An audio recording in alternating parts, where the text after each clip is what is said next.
That's strangely close to Daniel Jones from the Giants. Daniel, is that you? Beat the Chiefs. Show me. If the Broncos and Russell Wilson can show me that they can beat the Chiefs, then I will start believing. The crowd up. And so are this defense, and Kansas City won't snap the ball again. The Denver Broncos have beaten the Kansas City Chiefs. David Montgomery on the Lions, former Bear, gonna make this his revenge game for sure. David Montgomery gets the touchdown that ices the game. No! And there's a flag. There's flags. There's flags. There's flags. There's flags. Snap. Hold. Kick. Denver wins! Denver wins! Let's go! They open. No! What happened? Oh shit. Yo, what's up, everybody? Welcome back to the only football podcast tonight. The Madden cover has been revealed. Kyle is eating his words from last week. We're going to be talking a little bit of Wear and Tear Me Baby with Travis Kelce. We're going to be talking some AFC West breakdown, State of the Union type stuff. And of course, we're going to end it all off with the chives. Oh, with Kyle. Let's get it.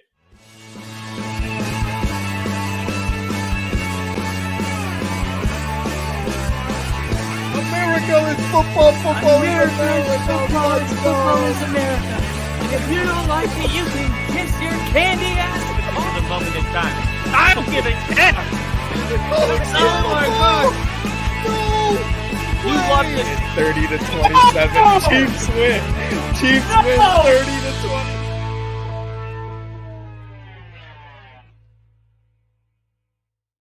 Woo! All right, let's get this out of the way. I was wrong, okay? I was wrong about the Madden cover. If you guys have been watching, never. Wrong? Never. But when I'm wrong, it hurts because see what I do is I overcommit. I make it seem like there's not a doubt in my mind. Yep. When it works, you're like a genius. But when it doesn't, it's bad. And this was 10 days ago, Justin Jefferson, or 7 days ago, he got paid. And I went on to say that Justin Jefferson would grace the face of Madden 25. I felt very strong about it. And today I see that I was wrong. And the person that is going to be on the cover completely deserves the cover. Absolutely. Of course, Christian McCaffrey has been named the cover character or player for the 2025 Madden. And he becomes the first 49er star to feature the cover in 25 years. So that's kind of great for 49er fans. And I mean, I've gone my whole life without a Bronco on the cover of Madden, and I can't think of a Bear. Did you ever have no Bear either? None.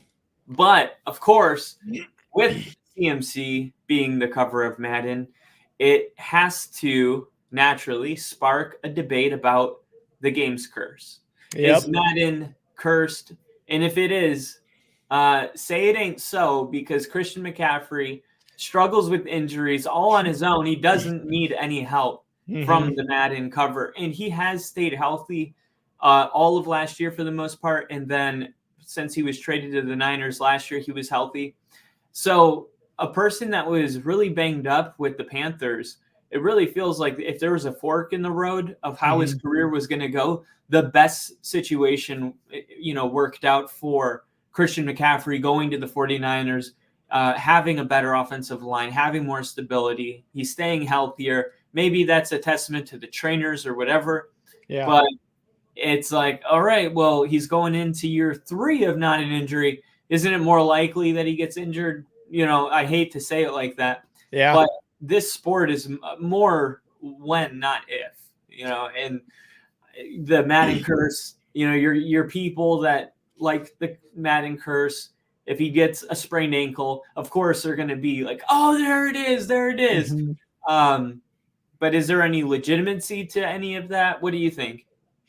I want to say yes. I want to kind of buy into it a bit Ooh, because Rick getting superstitious tonight. yeah, and it's true because as a Bears fan, as a Cubs fan, as a Chicago sports fan, outside of like the Blackhawks, everything kind of sucks. And it's like you can't help but have that sort of superstition, you know what I mean? So for us, for Bears fans, it's like the quarterback situation. Is that ever going to be a thing? We got Caleb Williams number 1 overall. Is he going to work out? Is he not? We had some quarterbacks that come in and just don't perform well, and that's a superstition that I carry with me all season, every season. And the Cubs, before they won the World Series, is 108 years. So I definitely buy into the superstition because that's just how I have grown up. And as a sports fan, I think you have to buy into it.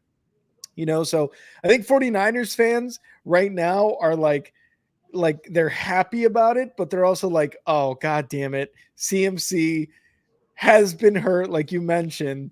There's been seasons where there's been most of the time he's been on the San Francisco 49ers. He's just been an absolute superstar NFL player, but there is still that inkling of his early career injuries. And so as a 49ers fan, you're like, this is cool, but also like, please God, do not get hurt. Do not get injured. None of that stuff. But it's pretty cool for him to be the first one in what it was, 25 years or so. Good for CMC. Like you said at the beginning, he is a guy who deserves that cover because of what he's done. He was the only good thing going on in Carolina when he was there, got traded to the 49ers, and they were almost immediately like every year they're going to the Super Bowl. Their offense is just crazy, and he's one of the biggest reasons why they are. And real quick, Angel is a YouTube member. Angel has become a member of the Only Football fam, and he said, "Hi, it's been a while, Angel. We missed you. We missed you." Oh, I went mute. Doing some technical difficulties. 1 second. Okay, he's working the mic stuff right now, but quick hello to Angel. It has been a while, Angel. We haven't seen you in a bit. Obviously, the offseason stuff is happening. I think you were also watching a lot of NBA basketball as well. Who do you think is going to win the finals this year? As Kyle kind of gets his stuff rolling here, let's go back to Kyle. All How you doing? Good. There we go. A little higher. A little bit. How about that? Is that good? A little bit higher. How about now? There we go. Hey, there we go. All right. Awesome. Oh, okay. So I know you guys couldn't hear me, but I could hear you, and I have a rebuttal about the curse. And of course, the fans are saying, no, please don't let it be that Christian McCaffrey gets injured. We wouldn't want that anyway. So nothing really special here, but the 49ers have lost 3 Super Bowls and 4 NFC championships in the last 12 years. I think the last thing the fan base needs to be scared of is a Madden curse. Mm-hmm. They have their own demons that they need to figure out how they could be so talented and not be able to get that win. I know that if you're a fan, you're like, gosh, there's definitely not a way we're going to do it without CMC. If we couldn't do it with him, we're not going to do it without him. Yeah, true. But looking back at, I'll say I think the Madden I first remember is 2002, Dante Culpepper. I remember him being on the cover. So I'm going to fly through here, and I'm going to give you 2 verdicts. It's either cursed or not cursed. Okay. Mm-hmm. In 2002, Dante Culpepper, cursed. After throwing 33 touchdowns and going 11-5 as a first-time starter in 2000, then he gets, on the cover, and then he takes a nosedive. Injuries cost him 6 games. He fumbled 16 times. He only threw 14 touchdown passes to 13 picks and went 4-7. Very cursed. Very cursed. 2003, Marshall Faulk. The verdict is cursed. He logged 5 straight 1,000-yard seasons and 3 straight 1,300-yard seasons. But in 2002, Falk broke down, missing almost half a dozen starts. He never topped 1,000 yards again. Oof. 2004, Michael Vick, cursed. Vic was unstoppable because he had that unmatched speed on the field, exploding onto the scene as number 1 pick, and then he fractured his fibula less than a week after the game's released. It sidelined him all but 5 games. 4 years later, he was in jail. Cursed. Baltimore Ravens Ray Lewis, not cursed. Okay. I won't go into details. Not cursed. You can figure that one out. He had a normal season. 2006, Donovan McNabb, cursed. He missed 8 games over the next 2 years, and he had a 6-10 season and hit rock bottom. So cursed. Sean Alexander in 2007, cursed. Kind of like Marshall Faulk, he entered with 5 straight 1,000-yard seasons, and then only had 896, and then 2 years later was out of the NFL. 2008, Vince Young, cursed. That one's easy to remember. 2009, you had Packers Jets quarterback Brett Favre. They say cursed here. Favre forced his way out and into New York, and all he did was throw an NFL high 22 picks and hurt his shoulder before moving to Minnesota. I love it. Larry Fitzgerald, half cursed. He had a career low in receptions. Troy Polamalu and Larry Fitzgerald. That was the dual cover that happened. Because they were coming together, right? Exactly. Drew Brees in 2011, cursed. 2012, Peyton Hillis, Broncos legend, Peyton Hillis, a Madden hero, if you will. Definitely cursed. He averaged only 3.6 yards per carry after this, and then just fell out of the league. Calvin Johnson in 2013, not cursed. Adrian Peterson, half cursed. Richard Sherman in 2015, not cursed. Sherman was still at the top of his game during his cover year. It was after the season he had to have Tommy John surgery. 2016, Odell Beckham was on the cover doing that one-handed catch, I believe. Not cursed. So that's 2 not cursed in a row. We get to 2017. Rob Gronkowski, cursed. Dealt with injuries the whole year with the herniated disc and other injuries. Tom Brady in 2018. Tom Brady, not cursed. Come on. It's Tom Brady. 2019, Antonio Brown, cursed. Patrick Mahomes, 2020, not cursed. Lamar Jackson in 2021, not cursed. Tom Brady, Buccaneers, 2022, not cursed. John Madden, not applicable in 2023. And then last year it was Josh Allen, not cursed. Final verdict, history tells us using year-to-year decisions, 14 of the 24 athletes, or 58% from 2000 to 2024, have been cursed. But just 2.5 of the 10 cover athletes, or 25% of the last 10 years, 2014 to 2024, have been cursed. There also hasn't been back-to-back curses since 2011. So is the Madden curse alive? Maybe, but it's losing its power. Or it could all be made up. But I think looking at this, it's like, okay, we have it. I mean, it would be weird. Remember, it was weird when we were growing up, like every single year. Now there's a real mixed bag here of players either being cursed or not. And we don't have to talk about this all night. It's just fun, you know, to discuss it, especially if you're a Madden guy. Let's go. Angel. It is. Thank you, Angel. But yeah, do you got anything else on this? No, you said the percentage and it was well over 50%, almost 60%. But what I will say is ever since 2020, you had Mahomes, you had Lamar, you had Brady and Mahomes on one, John Madden, and then Josh Allen on it. It's almost since the turn of the new decade, it's kind of been like, it's not really a curse. It's kind of broken. Obviously, a lot has changed too. All of those, most of those, except for Madden, were all quarterbacks.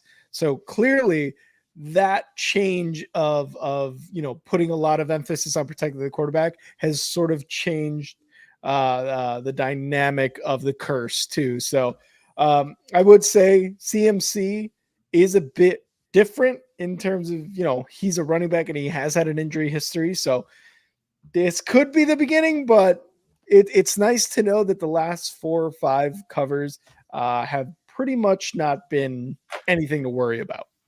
Yeah, especially if you're a Niners fan or you have the number 1 pick in fantasy football, because he's definitely going number 1 again. Absolutely, especially with that cover. Yeah. But okay, so moving on here, Aaron Rodgers is doing ayahuasca again. Let's go.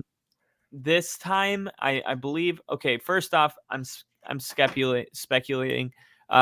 Aaron Rodgers and Hassan Reddick are missing Jets mandatory minicap.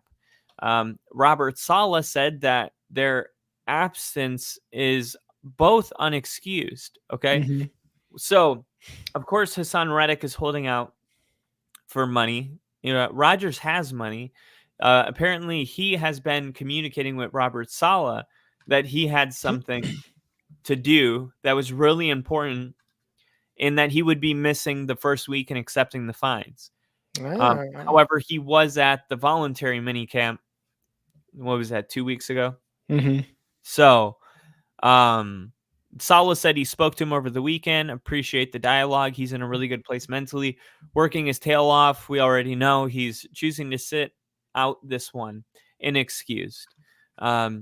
Robert Saleh stressed that while it's inexcused, the team was aware that he wouldn't be attending minicamp due to a previous engagement. Rick, is Aaron Rodgers in Costa Rica taking ayahuasca before the preseason?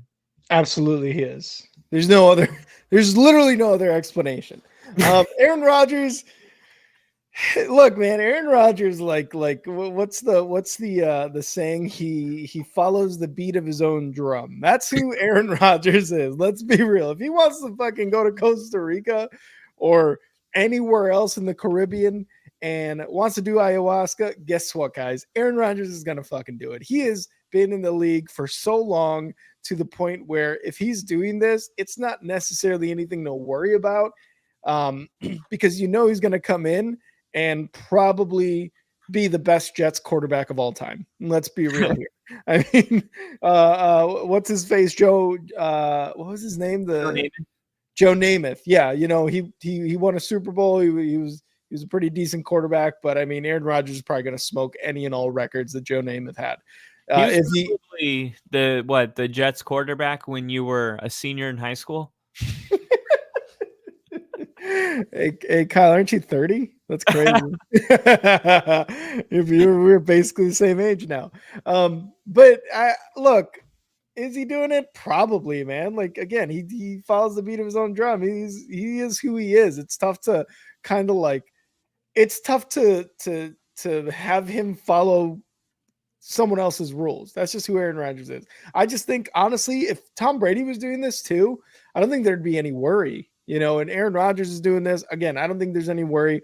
Jets fans just want him to be playing the entire season. That's all they care about. They want him to not be out for the season on the 4th play of the first game. That's all it is. See, I thought this was such a stretch, but you're just like, you're taking this bait. You're like, yeah, there's nothing else that he could be doing, matter of fact. He doesn't hang out with family. He barely has any friends. He can't wait. He doesn't want to waste his time with women. He's like, ew, marriage? That's disgusting. No, I can't do it. No, too much time away. On that part of my journey yet. But gosh, that's so funny. I thought for sure you were gonna be like, he might be at a wedding or something, you don't know, but you were like, no, he is doing drugs right now. And the Jets are like not happy about it, even though it was brought up or something. Yeah, it's weird. It's like, it is inexcused, but we knew about it, and we're not mad at him. But it's inexcused. It's like, what are you gonna do? Which one is it? Because it's like, it sounds an awful lot like it's excused. Excused, if you remember school, it's when you tell your teacher that you won't be at school ahead of time, And then when you're not there that day, it's an excused absence. Yep, exactly. That's exactly what Rodgers said to Saleh, and Saleh said Rodgers did. And then he says it's unexcused. It's a little weird. I think he just means to say, for maybe fine purposes, the the legality of it, he has to use certain terminology. True.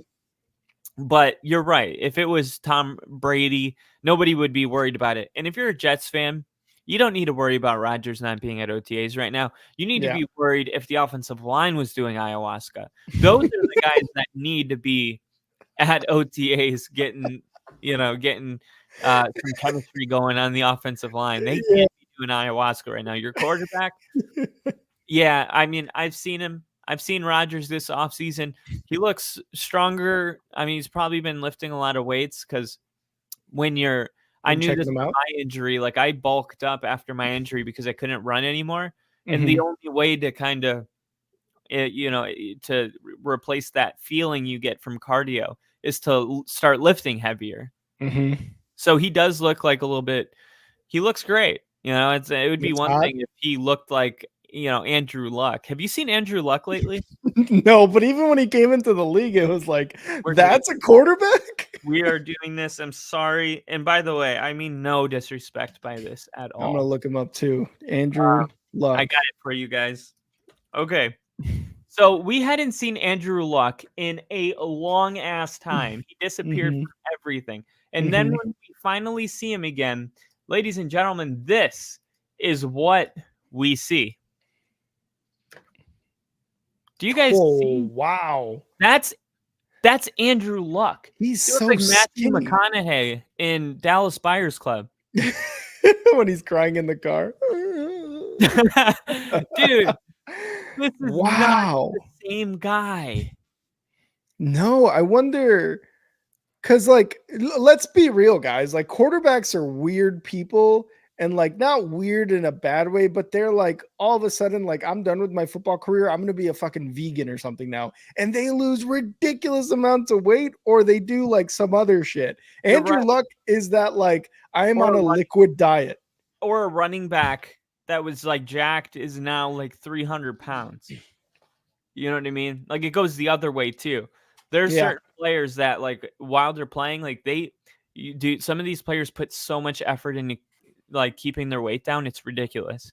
Like, not ridiculous. It's necessary, but it's extreme. It's extreme behavior. So once you get out of the league and you don't have to live like that anymore, so, you'll see some drastic changes in their bodies. But anyway, that's Andrew Luck. And I forgot why I was talking about that, but you said something about Tom Brady. There's certain quarterbacks that because you're saying Aaron Rodgers looks hot. Oh yeah, thank you. Yeah, no, Aaron Rodgers. If he looked like Andrew Luck, then I'd be like, maybe he doesn't need to do ayahuasca this year. Maybe he can sit this one out. When I was saying the Tom Brady thing, if Tom Brady was doing this, it'd be fine. But do you think, and this is a question that I bring up because I feel like it's a question that needs to be asked, even though you probably love Aaron Rodgers and whatever, you're gay. Do you think how Tom Brady is versus how Aaron Rodgers is, that's the difference in 7 rings versus 1? Maybe. You can make that argument about everybody else that doesn't have 7 rings. That's true. That's true. But I mean, other than what other quarterback comes close to like the Tom Brady, Michael Jordan mentality where it's like, I take this shit personal. I practice how I play. I do this, I do that. Cause I don't know if you remember, but, and I'm pretty sure you do, when Jay-Z and Tom Brady were talking to all the rookie quarterbacks, and not even just quarterbacks, like every rookie that was coming up in the first round or whatever. Tom Brady was talking about, I played every game like it was a Super Bowl, because when I got to the Super Bowl, it was like any other game. And then you had Jay-Z saying some shit about the rap game, which had made 0 sense. I think I do remember that. Yeah. Yeah.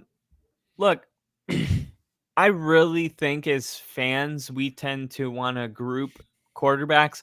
And a lot of people, even will do like, okay, these are the white quarterbacks. That means pocket. Here are the black quarterbacks, dual threat.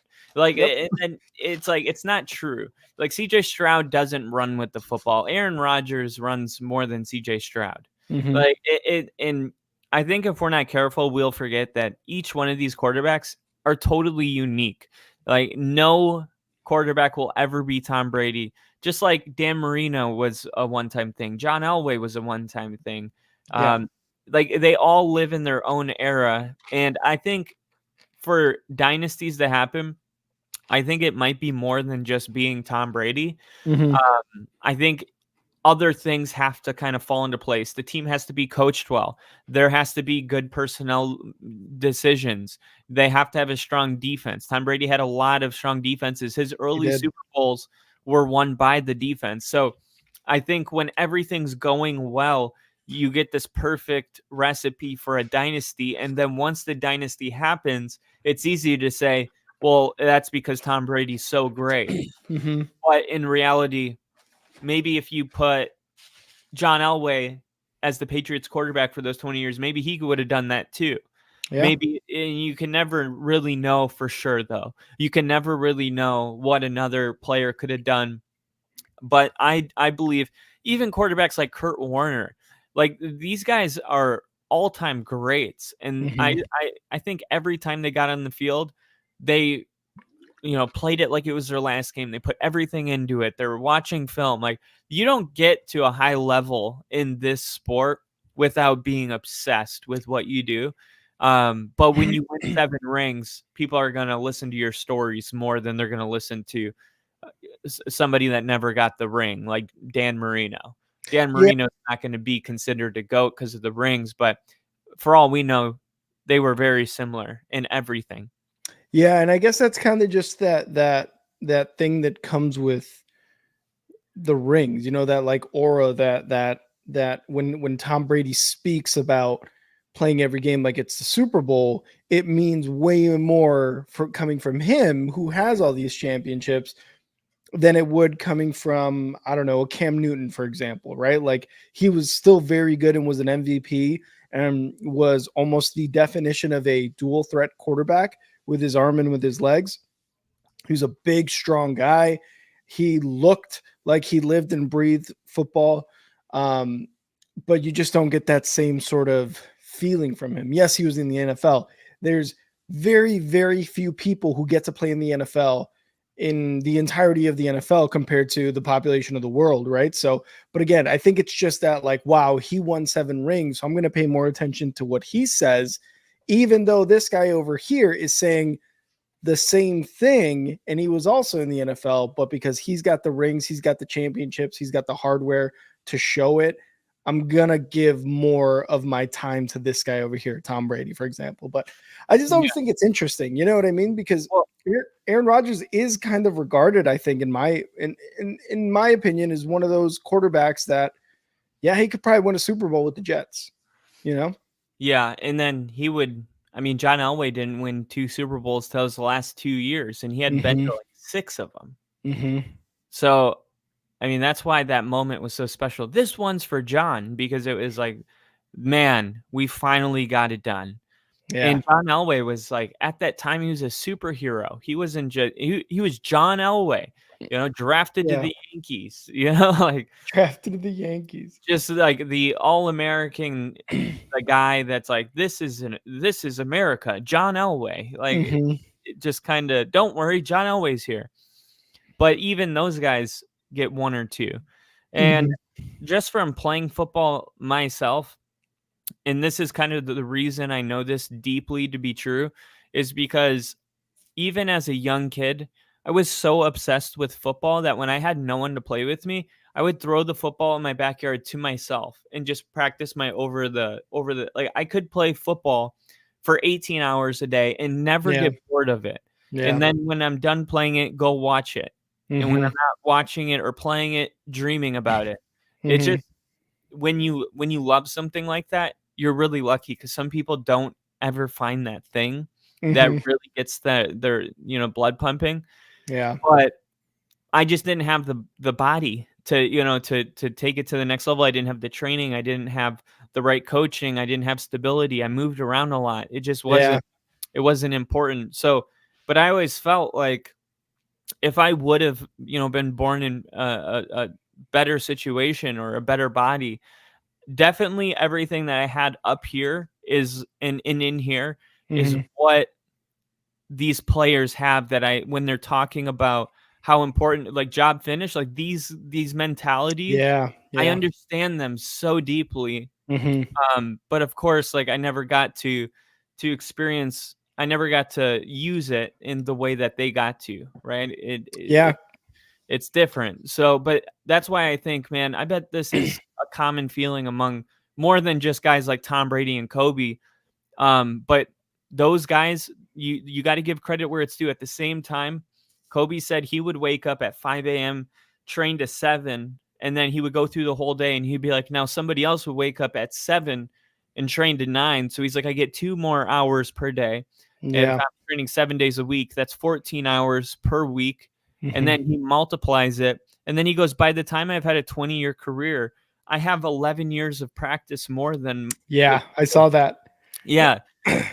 So you have to also give them the credit when you put in that kind of hours, because some people don't get obsessed over it. But I think there's a lot more people that obsess over it that don't get any credit. Even like Sean Payton said, Jaleel McLaughlin is the first one in the building, and he's trying so hard to be better, and he's the last one to leave. And it's just like, but no one cares because it's an undrafted free agent. It's not Tom Brady. Yeah. I think this is all around the league. You don't get to this point without being either a freak of nature or a freak of nature mixed with this deep desire to just be great at your craft. Yeah, and that's so true, because again, Jaleel McLaughlin may be an afterthought once his career is over, unless he himself wins like 3 rings with the Broncos and is a major player. And then you're going to look back at this Sean Payton quote and be like, that's why he won 3 rings. That's why he's this. That's why he's that. And it's like, but every player does this. Like, players do this. Like, just because they're not necessarily the first in and the last out does not mean that, hey, maybe they're training on their own. Hey, maybe they want to not only be an amazing football player or a part of the NFL, but hey, maybe they want to take their kids to school every day. Maybe they want to pick them up. Maybe they want to do activities over the off season. Maybe they want to do this, and they, want to do that. And just overall as a human being, they're a great human being. It's just like, yeah, when you get obsessive like a Tom Brady, it's like fucking greatness right there. That's what I want to be. It's like, well, there's other things that are important too. Yeah, and some of these players aren't drafted in the first round. Like, there's a lot of players that they had to steal first base to get here. And the fact that they're here is because of that mentality. And even Shannon Sharp said, like, I wouldn't even date because I knew, like, the burden of being with, like, I was so obsessed over being a football player. There's no room. There's no room for this other thing. Whatever that other thing is, ultimately it's a threat to this other thing that I care more about right now. And I mean, and then you have guys like Kirk Cousins that don't come into work on Monday, even though everybody comes in on Monday. He says, that's my family day. And he talks to the organization. He has like special, and you could see maybe that would rub some people the wrong way. Like, hey, I want to be with my family on a Monday. Yeah. But you're the quarterback, so you get to do it. That's kind of how it works, though. Yeah.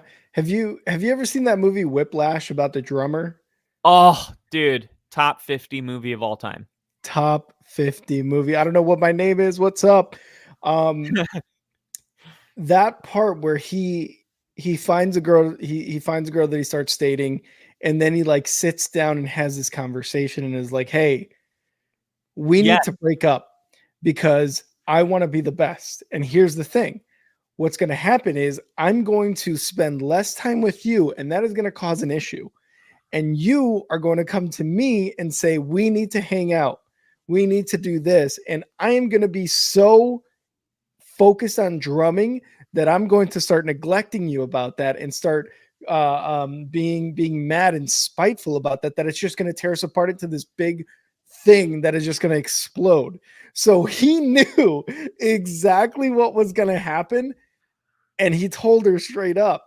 And for those like people who are that obsessive, that crazy about their craft, just like you said about Shannon Sharp, I am not going to take time because I know it's going to take time away from what I truly believe I want to be and will become.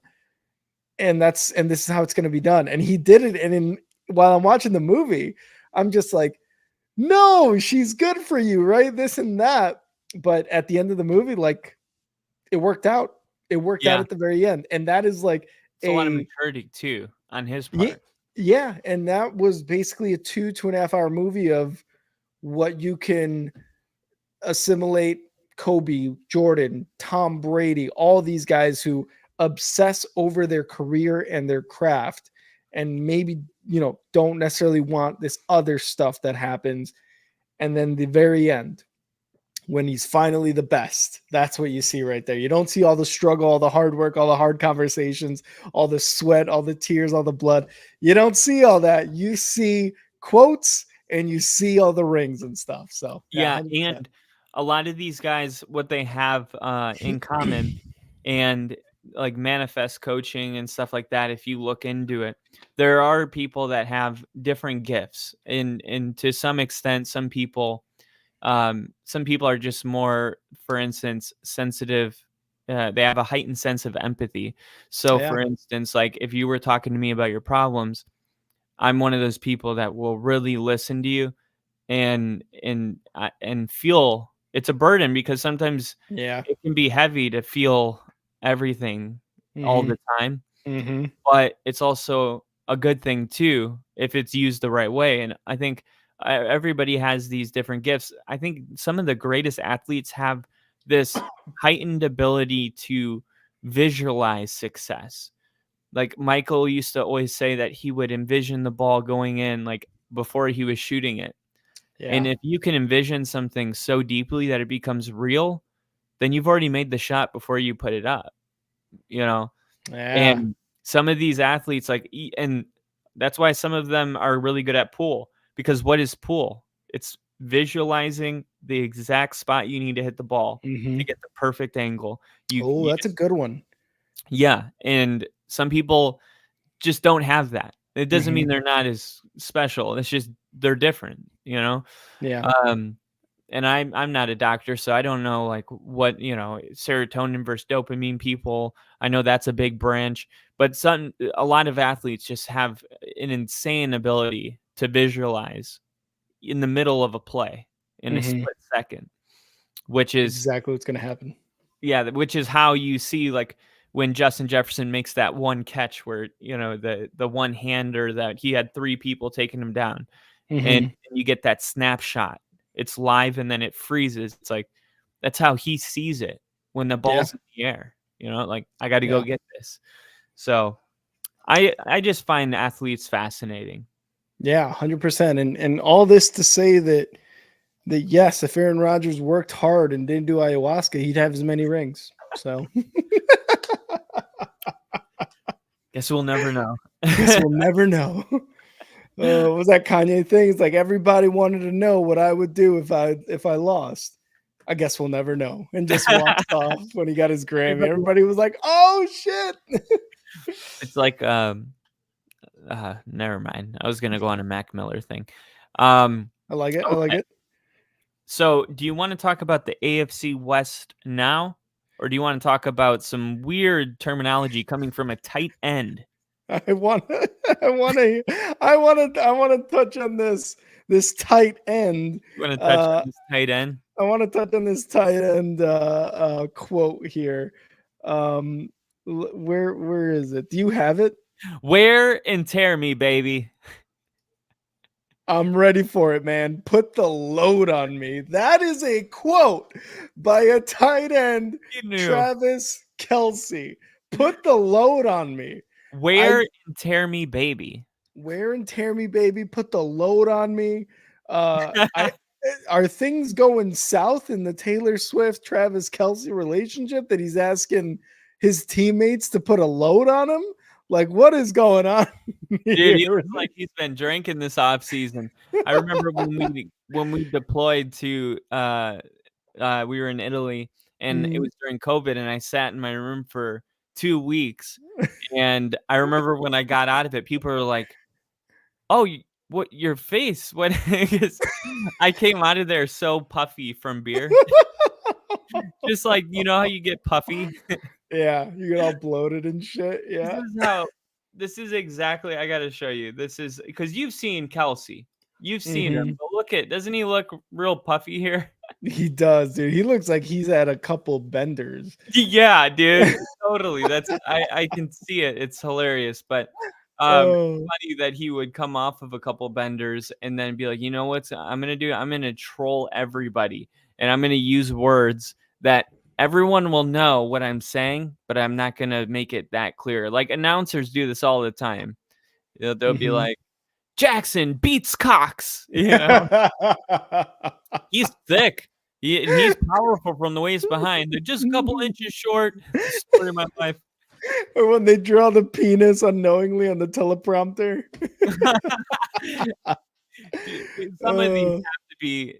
Some of them have to be an accident, right? They have to be, but like at the end of it, when you're looking at that and you're maybe reviewing your own like work as an announcer, you're probably like, fuck. I'm fired. I'm a meme. But Travis Kelce saying that, dude, he's gonna look back on this, and I'm positive it's got to be something that him and his brother talk about on their podcast. It's like, put the load on me, dude. What are you talking about? Put the load on me. The workload. Oh yeah. Put the load on me. Wear and tear me, baby. Put the load on me, daddy. Let's do it.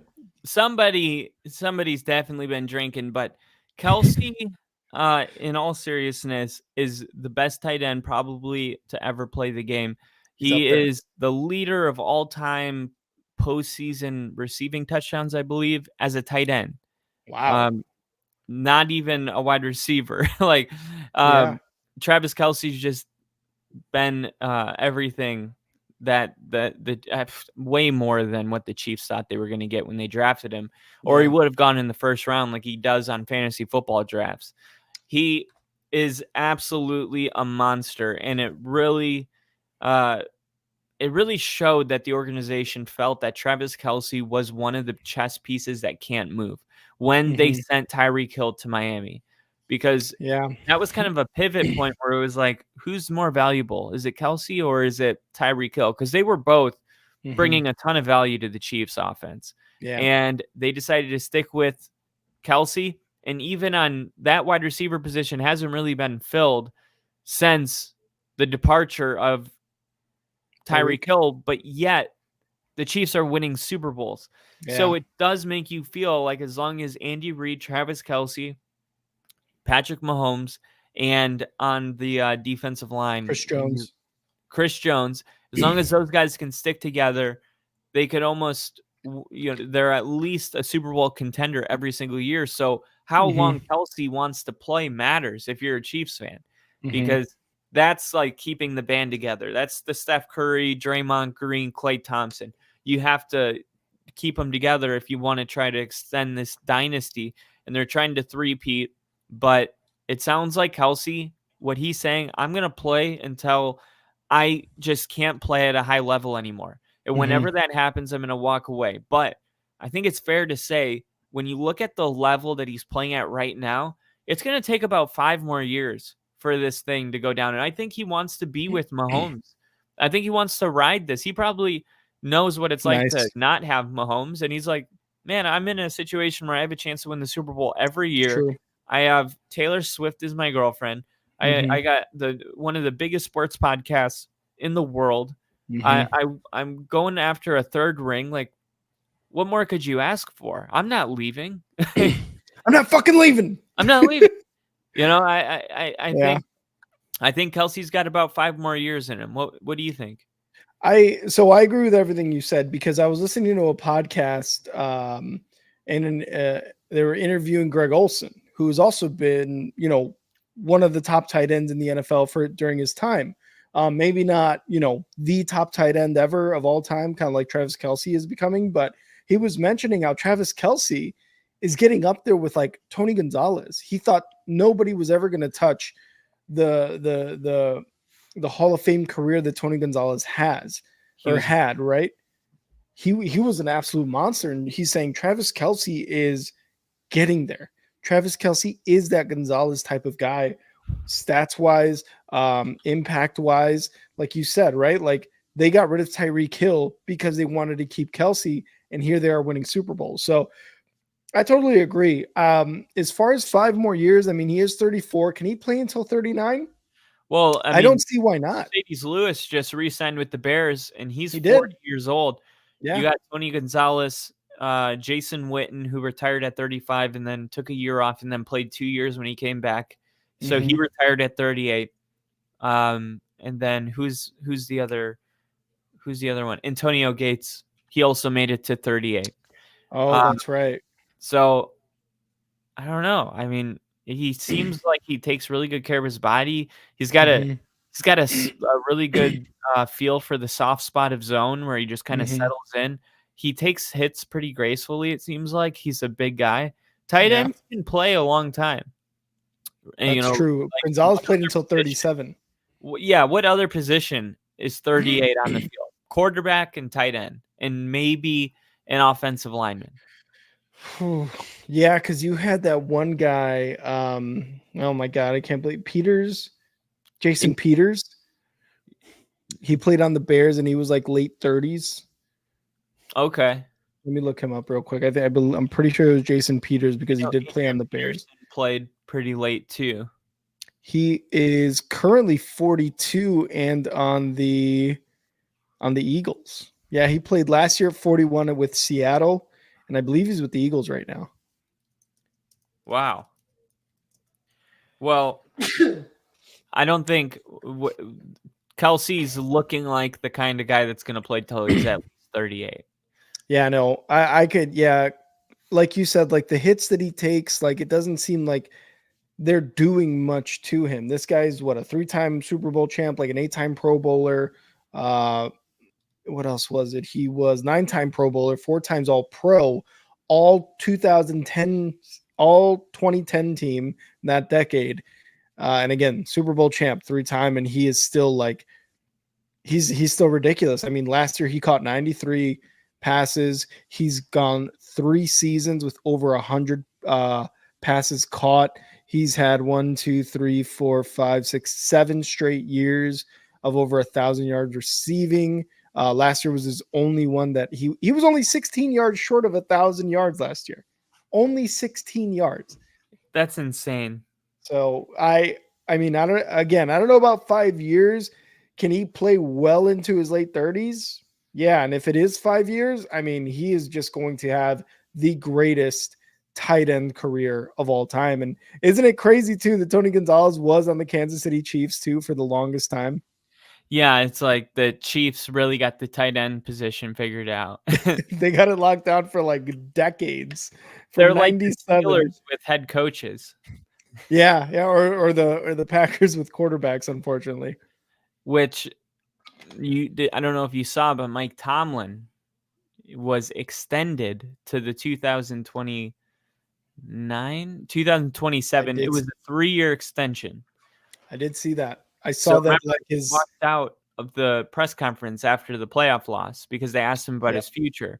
And a lot of people suspected that he was going to be playing for his job this year.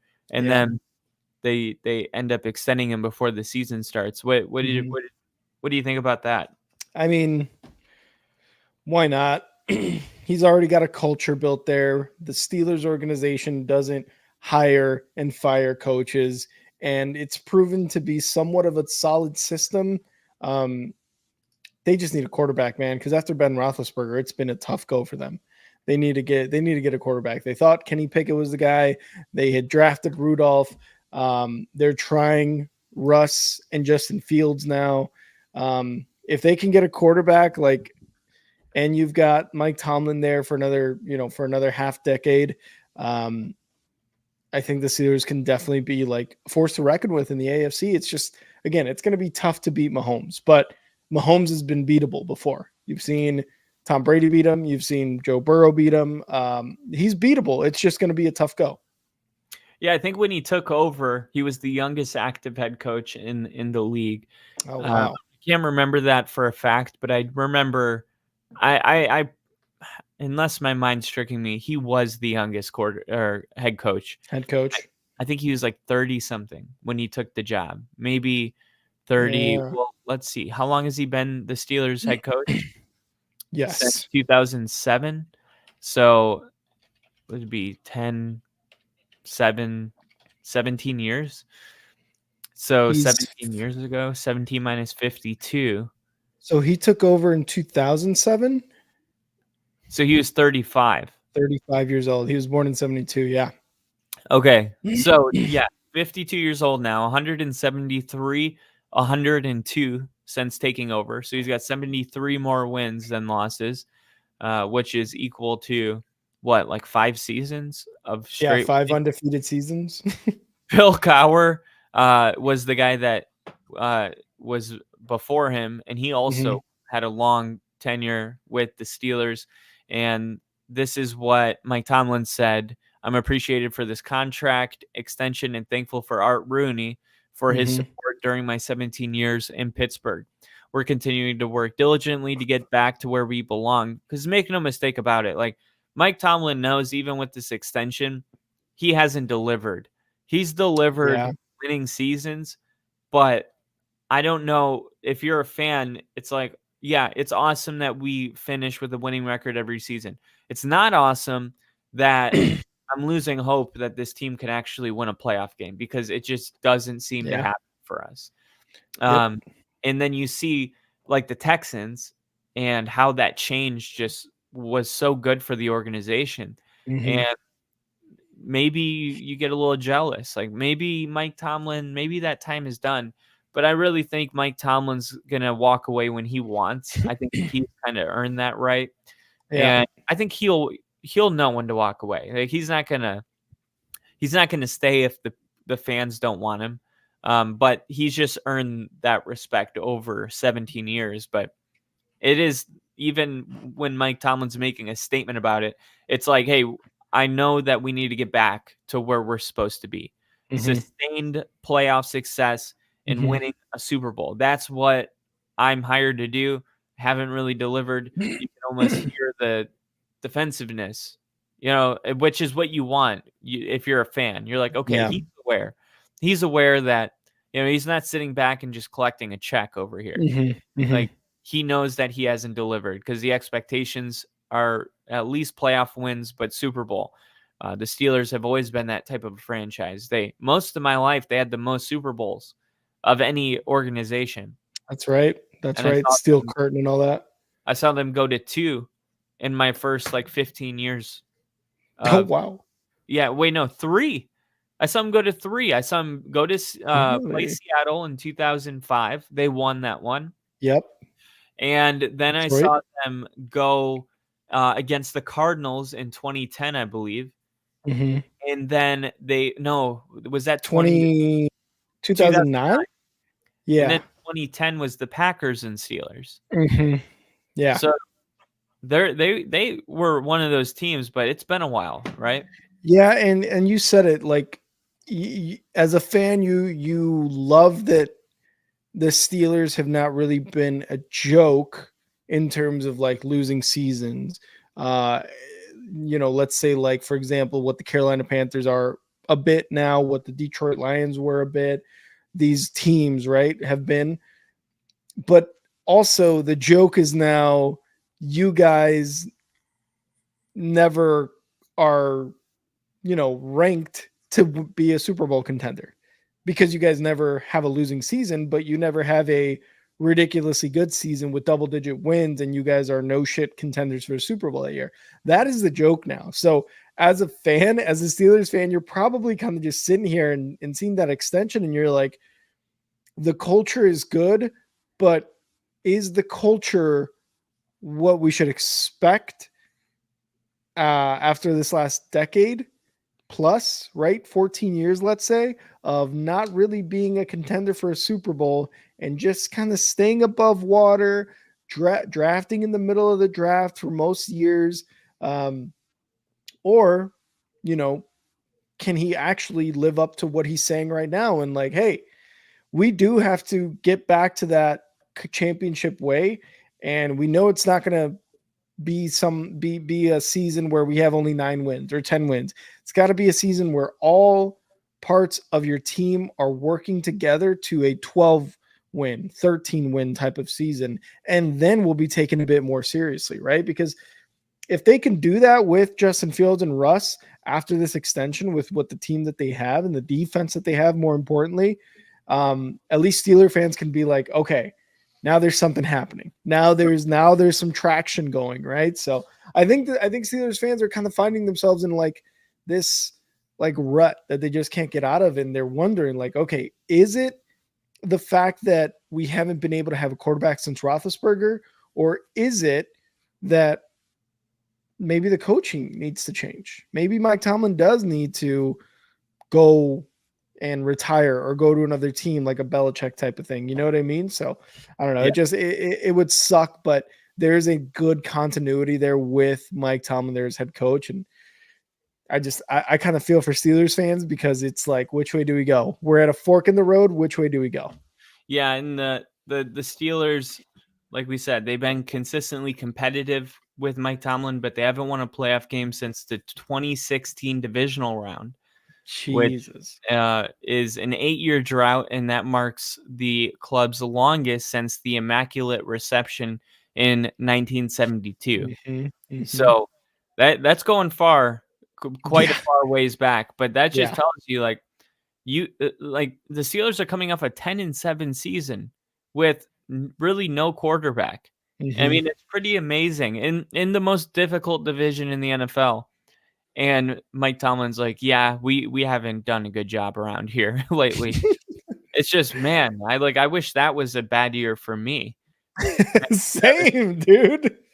But and again, the division thing is like the other thing. It's like, what can Mike Tomlin do if he wins a game against the Ravens and one against the Bengals, and let's say he sweeps the Browns? Like, that's a good year in your division, but maybe you struggle against everything else, or it's vice versa and you are struggling against your division. It's like, what do you want us to do?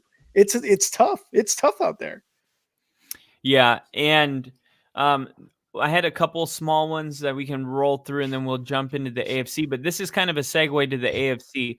Chargers head coach Jim Harbaugh, talking about quarterback Justin Herbert's athleticism, says that he could play tight end here, and that he could also play edge rusher here. Jesus. He's 6'6", 235 pounds. He True. might not have to put that much work into his frame to become a pass rusher or a pass catcher. It's probably not going to happen, but he's been incredible, says Harbaugh. I think it's probably the reaction that everybody has. From my standpoint, I knew he was really good, but when you're up next to him, watching him, and you see the way the ball comes out of his hands, when it comes out, it's going a lot faster than you think and a lot faster than it looks on tape. He's bigger and taller than you think watching TV. Every kind of sense, smart. It's incredible the way he picks things up and masters things. Every detail, every small thing. And is Harbaugh right? Could Justin Herbert be a successful edge rusher in the NFL? Absolutely not. I'm sorry. Absolutely not. No. And I think really Harbaugh saying this just to get the fans jacked up, because that's who he is. That's who Jim Harbaugh is. Let's be real, right? These are some tough bitches. Those are some tough bitches. We got Liam in the chat. Liam, what's up? Oh man, just missed all the Steelers talk. You did miss all the Steelers talk, Liam. You got to rewind back and then listen to that. But yeah, I think Jim Harbaugh is just gassing his guy up, man. I think he's got to, in a year that he's going into, where the Chargers just got rid of every pretty much decent wide receiver they had and are relying on Quentin Johnson and Palmer and upgraded the O-line and are like, hey, Justin Herbert, sorry for getting rid of all these guys, but you're gonna have to do your best. Like, he's got to do this. He's got to give these Chargers fans something to kind of look forward to. Like, is my quarterback tough? Yeah. Our coach just said that he can play the defensive end position. And it's like, okay, the hype is there, that there's got to be you got to be hype about it. I think that's what Jim Harbaugh is doing. There was this meme that said, find you a man that looks at you the way Jim Harbaugh looks at Justin Herbert. And Justin Herbert's throwing a football and you just see Jim Harbaugh with his whistle hanging. I think he's like down on a knee, that typical coach's stance with the whistle in the mouth, just smiling. Yeah. Just like that.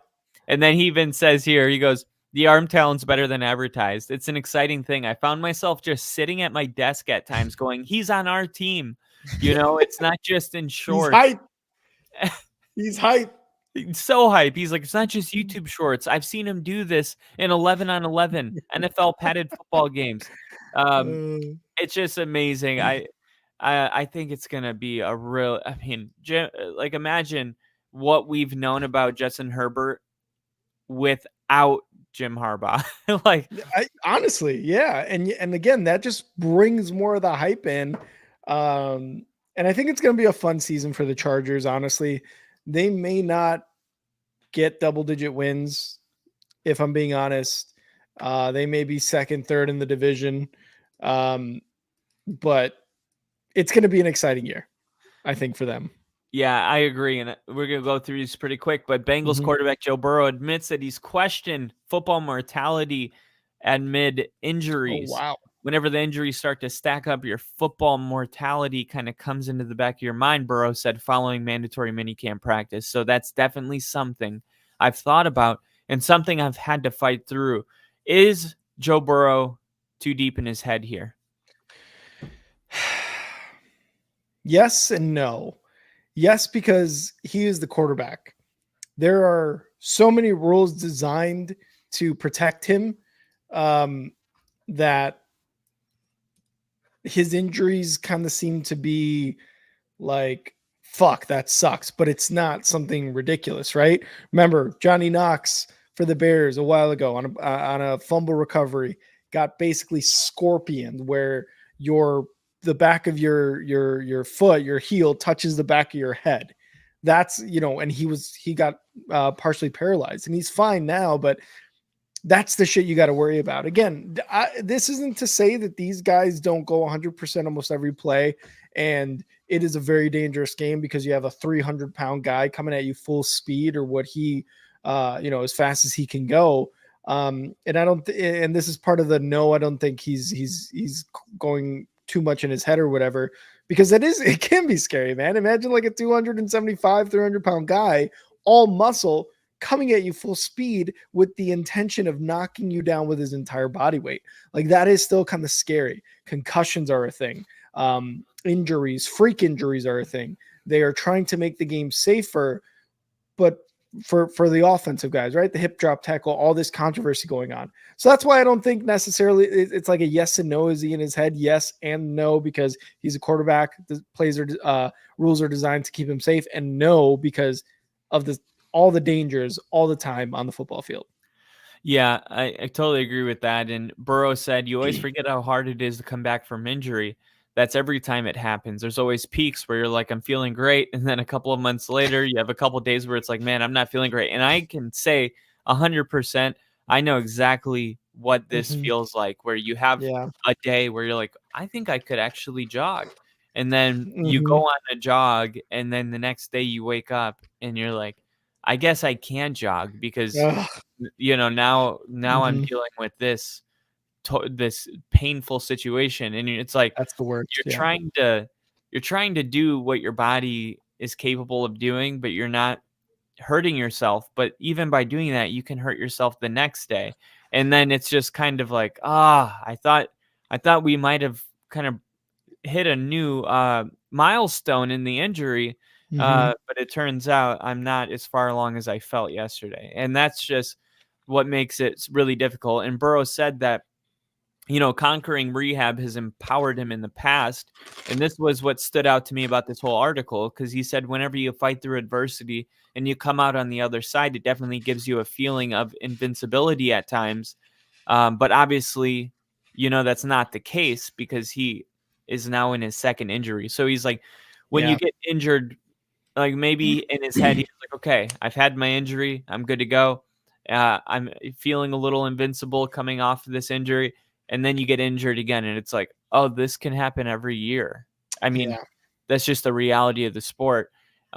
Is Joe Burrow going to be one of those guys that gets injured every single year? It doesn't make sense that he would.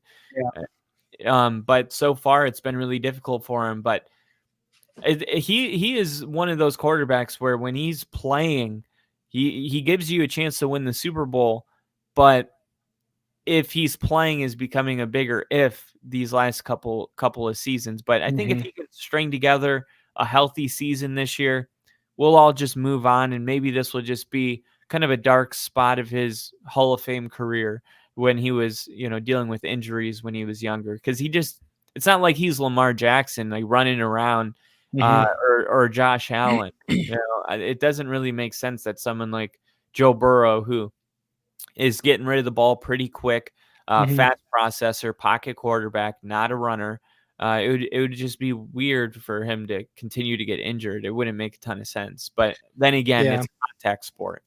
Yeah, and you would hope, unless you're like an AFC North fan, but even then you probably still like, I hope Joe Burrow doesn't continue to get hurt, because then it would just be a what if, and one of the biggest what ifs after going to the Super Bowl in his second year, winning the national championship, as cool as he fucking looked in LSU, it would just suck. I don't think anybody ever roots for injuries, and I hope not, because you do want those guys to be out there playing football, and you kind of want the best competition. So yeah, I hope this is like the last time that he has to deal with season-ending injury type of stuff, and he can just continue to be a quarterback of the Bengals. Me too. The NFL is just so much more fun when he's playing in those primetime games.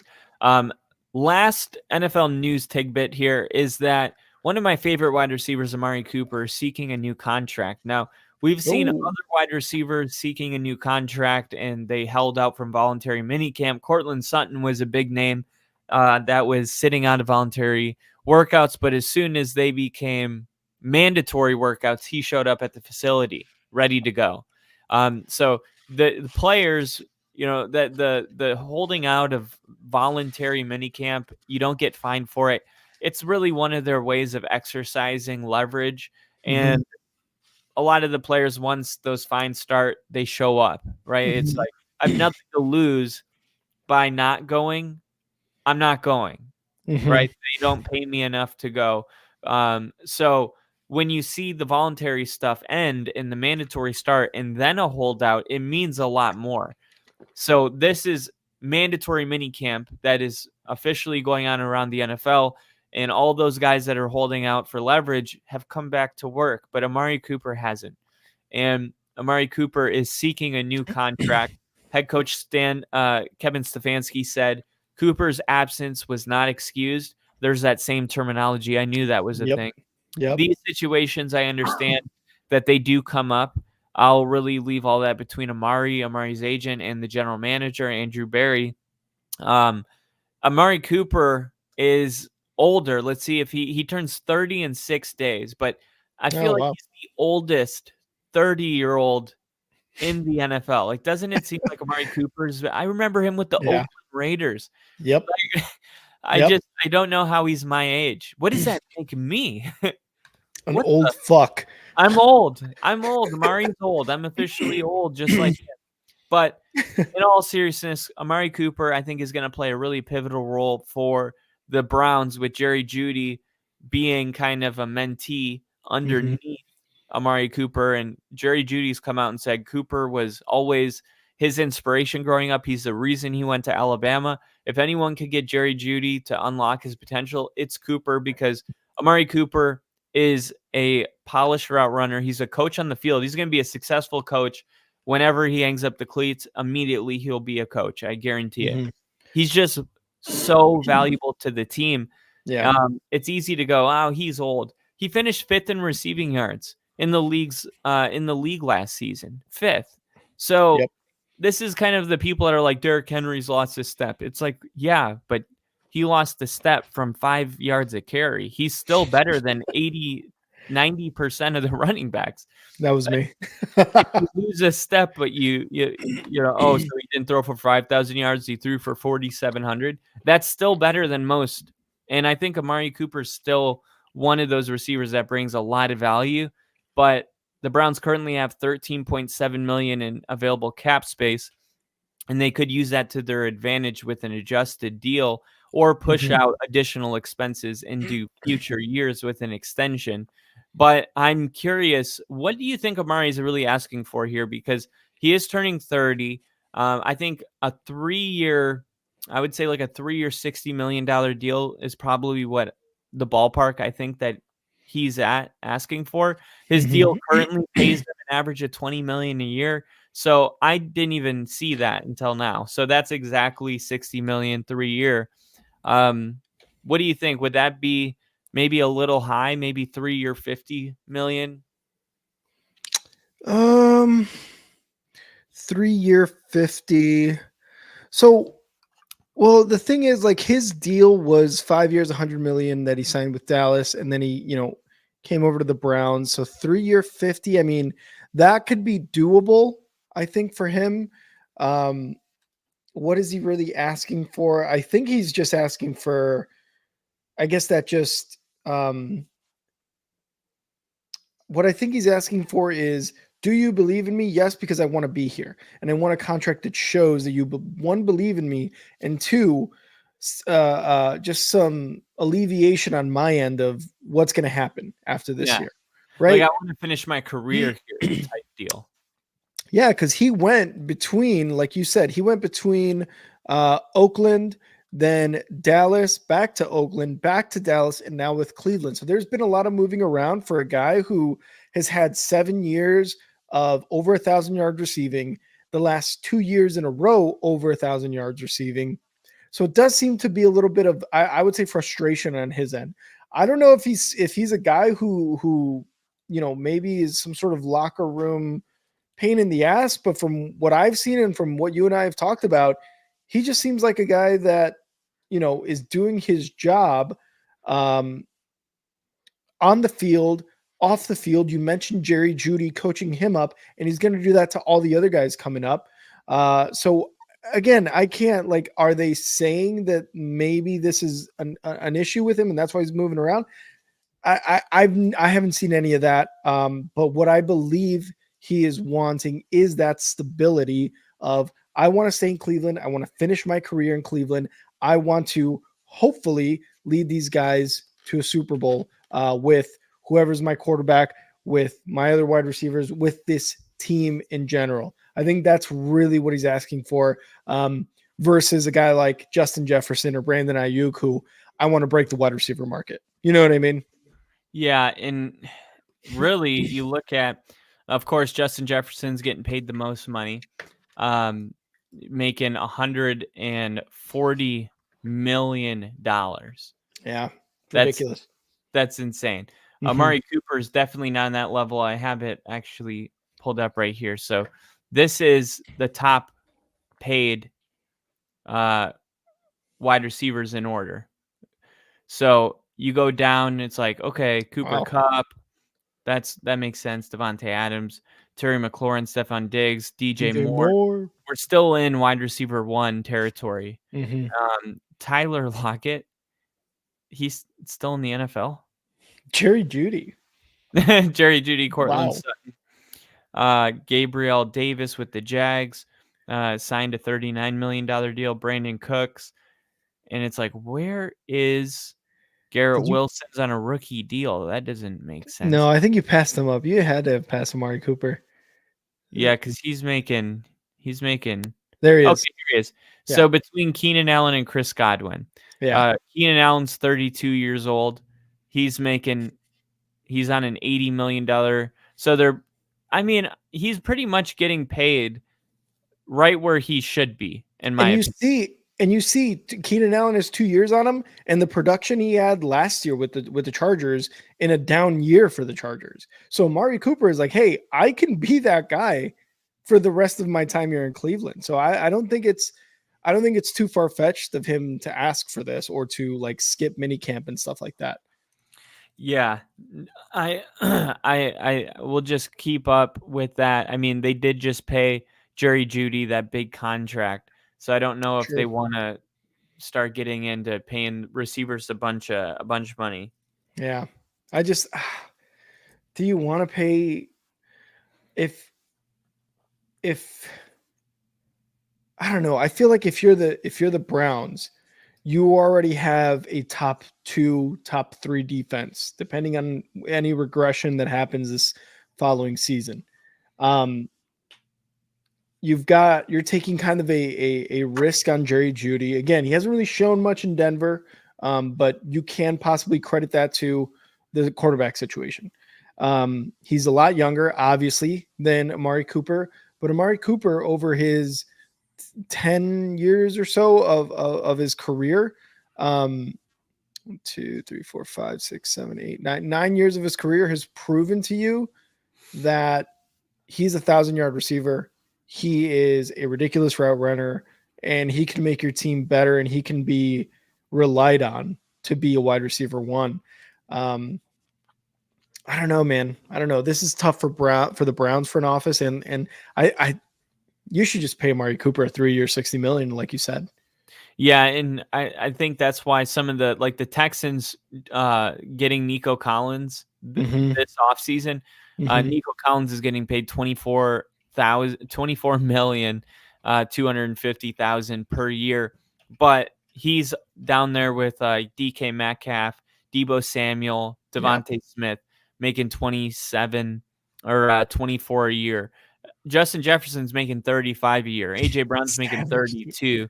Amon-Ra St. Brown and Tyreek Hill are both making 30. But I think Nico Collins could emerge as a top 5 receiver in the league. And now you've locked him in with that contract. Yeah. I mean, Nico Collins in the playoffs looked really, really good. He did. God, all those wide receivers you name, man. Justin Jefferson, just such a savage, dude. Again, you've got a very solid wide receiver 1 there. You're taking a chance on Jerry Jeudy. You're hoping Njoku can kind of continue to do what he was doing late last season when what's his name? What's the quarterback that came in? The old guy. Joe Flacco? Yeah, when Joe Flacco was coming in, right? Like you're hoping he can continue that streak of like productivity.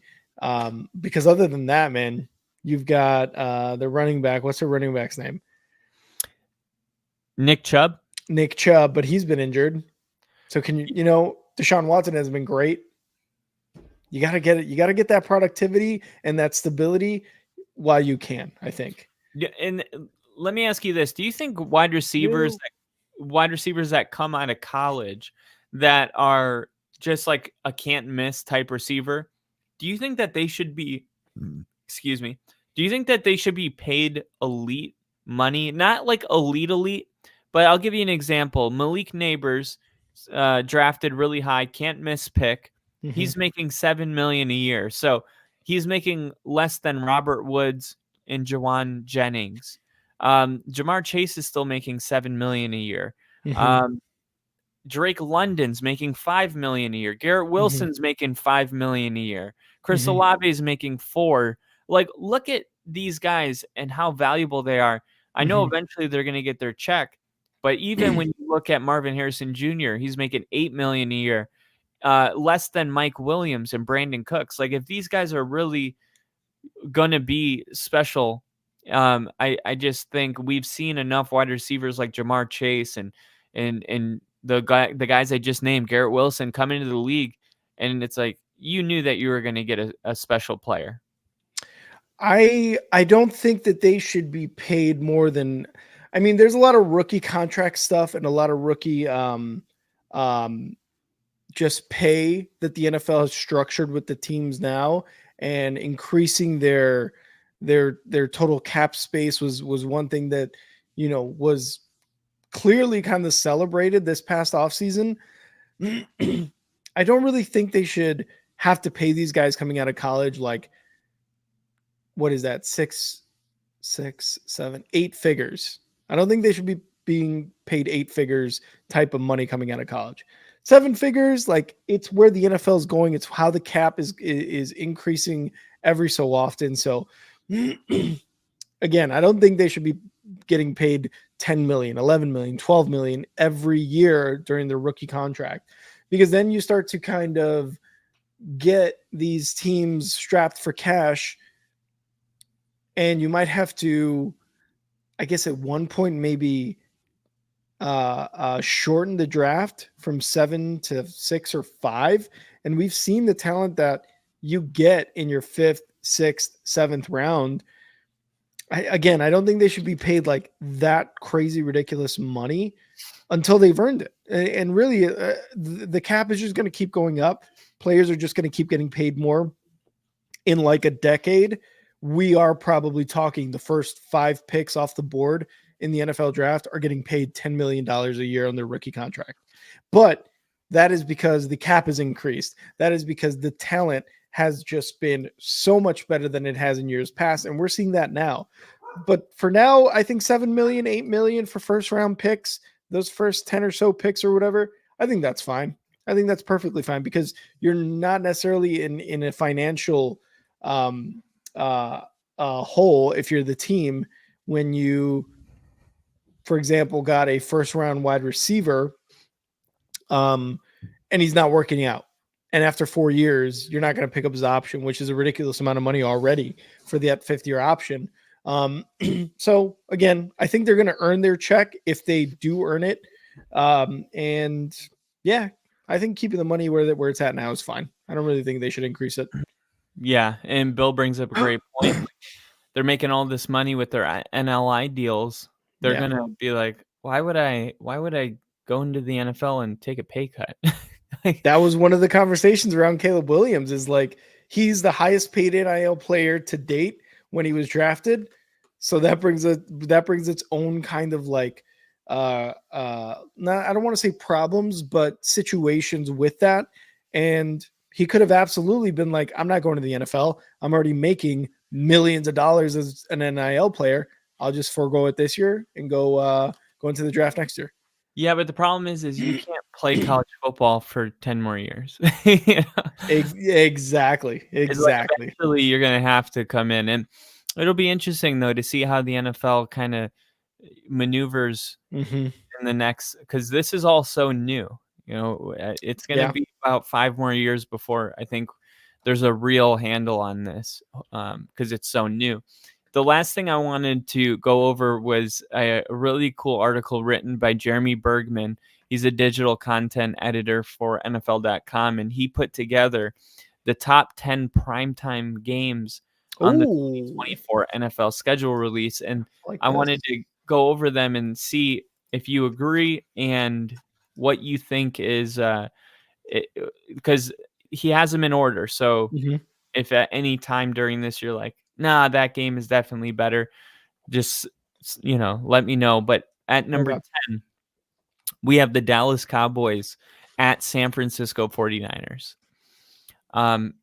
This is annual ratings juggernaut. This matchup gets a ton of attention. You got 2 powerhouses out of the NFC. There's nothing more to learn about Dak Prescott, Kyle Shanahan. After all these years, they have high-profile matchups. Every time these franchises face off with above 500 records in those uniforms under the lights, it's must-see entertainment. I don't think there's any reason to believe that this isn't going to be a really good game, just like it was last year when we were like, oh, Dallas and the 49ers, they both finished 12-5. So the Cowboy, and that game's going to happen week 8 on Sunday Night Football. So we'll be most likely streaming that game. Fuck yeah, we will. At number 9, I like this one being here. The Green Bay Packers versus the Philadelphia Eagles. That is Friday, September 6th, streaming on Peacock from Sao Paulo, Brazil. And this is the first game. Sao Paulo. This is the first game of the 2024 season to be scheduled. The Eagles-Packers showdown will be likely NFC powers and new age signal callers Jalen Hurts and Jordan Love. It's more than just a cool matchup. It's historical, at least from a league perspective. It's scheduled on a Friday, a holy day for high school gritters around the nation. It's being broadcast exclusively on Peacock, streaming home of Columbo. and Poker Face. And most significantly, it's the first NFL game to be played in Brazil. So you add all that stuff to the game and it becomes a lot bigger. But even just looking at it for, at face value, the Green Bay Packers, one of the hottest NFC teams to close out the season last year. The Eagles made it to the Super Bowl 2 years ago. It's a really important game for both teams. Nobody wants to start 0-1. And it's one of those games where you really don't know who's going to win. Yeah, because I like where it's placed here at 9 because, like you said, nobody wants to start 0-1. There will already be questions if Jalen Hurts and Nick Sirianni lose this game. And there will also be questions if Jordan Love loses this game and doesn't look good, for example, on either side, right? Because now it's like doubts about the Eagles going to the Super Bowl. Are they on the downhill? And then on the Packers side, it's like, is Jordan Love actually that good if he couldn't win this game, if he looked like he did early last season? So you're right, man. This is a pretty damn good primetime game, week 1. Yeah, the Eagles will be looking to bounce back. That was an ugly loss in the playoffs. Number 8, I especially like this one. The Denver Broncos at the New Orleans Saints. So Sean Payton returns to New Orleans. That elevates this maybe average football game. Let's be real. The Saints and Broncos aren't the two teams that everyone's predicting to make a deep playoff run, but they both finished with winning records besides the Broncos.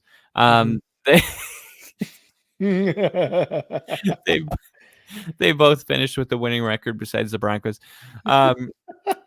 Sean Payton he's going to be treated like a returning hero by a Saints fan base that is skeptical of his successor, Dennis Allen. And the Saints missed the playoffs in each of his first 2 seasons in control. Peyton has questions of his own to answer, whether it's going to be Bo Nix or another quarterback. Is this going to be his replacement for Drew Brees?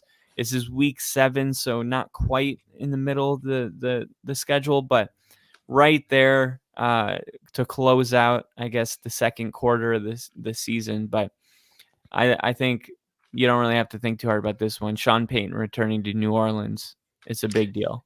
Yeah, similar to Russ returning to Seattle week 1 a couple of years ago. You won a Super Bowl. You were there for a really long time. You're an important figure in that team's history.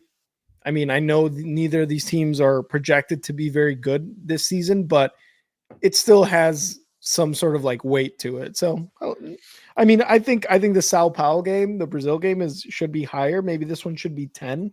But Ooh. That's probably just me being wrong. Yeah, definitely. This game, I'm so glad is on the list because I have been talking about this game for a while. It's the Chicago Bears at the Houston Texans. This is going to happen week 2, Sunday Night Football. My reasons are a little bit different than the reasons the article said, so I'm going to go with my reason. My reason is that the Chicago Bears had the number 1 overall pick last year, and they traded it to the Panthers, who ended up getting Bryce Young. Long story short, the Chicago Bears could have drafted C.J. Stroud had they held on to that pick, and instead they get Caleb Williams, which is even more hype than C.J. Stroud was. Yep. But this is going to be a big game where they compare what we could have had and what we do have. And I think that in itself is really exciting. I think the Bears are trying to emulate a lot of what the Texans did. Draft a franchise quarterback, immediately have success. The Texans already did it. The Bears finished 7-10. The Texans finished 10-7. This is a really fast game for the Bears and Caleb Williams coming up. I mean, this Texans team might be the best roster in the NFL. They're insane. Who has the better receiver core between these two groups? You could fight about that till you turn blue, but it's going to be an amazing game, and I expect around 70 points scored. Ooh, yeah, I hope so. I do hope Williams isn't good. What'd you say? Unless Caleb Williams isn't good. Caleb Williams isn't good and that entire offense just crumbles, right? And it's so funny how the Texans are directly correlated to the Bears in terms of CJ Stroud and Caleb Williams. Lovie Smith was the Bears head coach when they had their Super Bowl run in 2006. Lovie Smith was then the head coach of the Texans for that year, where he decided to go for it on a 4th down or whatever, launch it in the end zone, get a touchdown to win that game to keep the Texans from being the number 1 overall pick to the number 2. He was fired that offseason. The Bears then, like you said, traded it to the Panthers. The Panthers picked Bryce Young. The Texans had to go with CJ Stroud. CJ Stroud is now one of these rookie phenoms that is going to be awesome. Hopefully his entire career. And now the Bears, because of that pick with the Panthers, picked Caleb Williams. There's a bunch of storylines here, and I agree. This one's going to be a fun one. I think this one would be a little bit lower. I kind of like the Brazil game a little bit more than the last 2 games, primetime games at least. Really? Yeah. You're not a Bears fan then. You're right. I mean, look at my hat. No, you're being unbiased. At number 6, we have an NFC Championship rematch. Yes. This is going to be Week 17, playoff implications for sure. There's no way that these 2 teams aren't going to be battling for the 1 and 2 seed, most likely. The final game of 2024 is one we'll be waiting for all year. In San Francisco, Detroit will return to the scene of the crime, blowing the 17-point lead in the NFC title game last year. But there are going to be 2 teams on the same exact mission. And this could be one of those things where they play and then they sit their starters for week 18 and then the playoffs, they play again. I mean, that could be what we see. But I would think maybe a game like this would have been pushed earlier in the season.